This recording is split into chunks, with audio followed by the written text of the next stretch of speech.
Karina. Saya Nafira Sari. Saya Gita Bella. Saya Meliana. Kami dari kelas 12 MIPA 1. Jadi di sini kami akan menjelaskan tentang senyawa alkali. Alkali adalah senyawa kimia yang bersifat basa. Biasanya terlarut dalam air dan dapat menghasilkan ion hidroksida.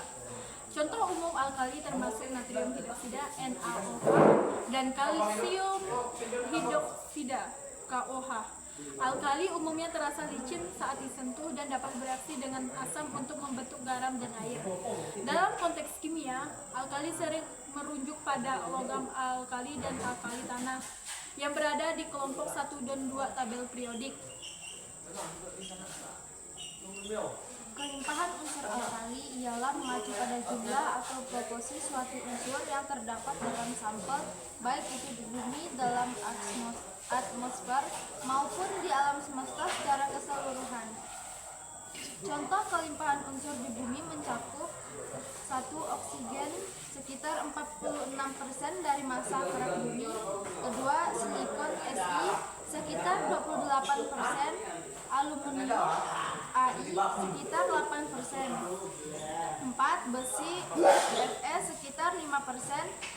Di alam semesta, unsur yang paling melimpah adalah 1. Hidrogen sekitar 75% dari jumlah massa. 2. Helium sekitar 25%.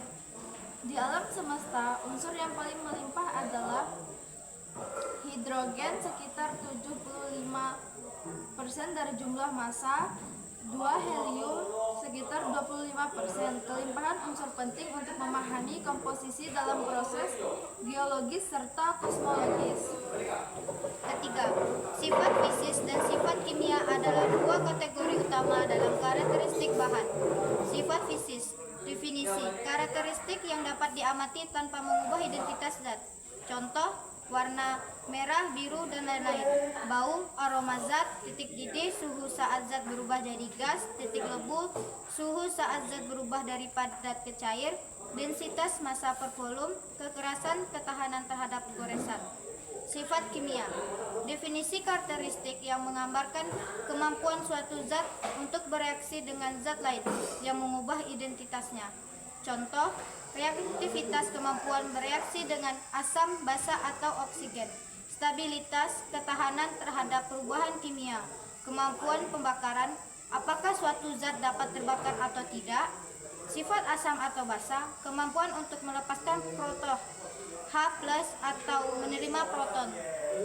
Kedua sifat ini penting dalam memahami perilaku dan aplikasi berbagai bahan dalam ilmu kimia dan teknik. Poin keempat, kegunaan unsur. Hidrogen H digunakan dalam produksi amonia dan bahan bakar sel.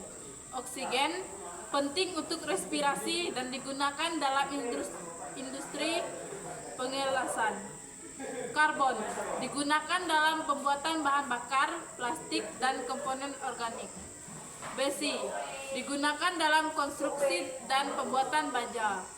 Aluminium digunakan dalam industri, transportasi, dan kemasan. Pembuatan unsur. Unsur dapat diperoleh melalui berbagai metode seperti elektrolisis, digunakan untuk memisahkan logam dari bijinya. Misalnya natrium dari natrium klorida. Reduksi kimia menggunakan reaktan untuk mengubah senyawa menjadi unsur. Misalnya reduksi biji besi. Reaksi nuklir menghasilkan unsur-unsur baru melalui proses fusi dan fisi. Distilasi memisahkan unsur berdasarkan perbedaan titik didih, misalnya pemisahan gas. Proses ini bergantung pada sifat dan aplikasi unsur yang diinginkan. Poin kelima, unsur-unsur alkali adalah unsur kimia yang terletak di golongan 1 tabel periodik, termasuk litium, natrium, kalsium, rubidium, cesium, dan francium. Unsur-unsur ini memiliki sifat reaktif yang tinggi dan biasanya ditemukan dalam bentuk senyawa, bukan sebagai unsur bebas. Baik, sekian presentasi dari kami. Kami ucapkan terima kasih. Bye-bye.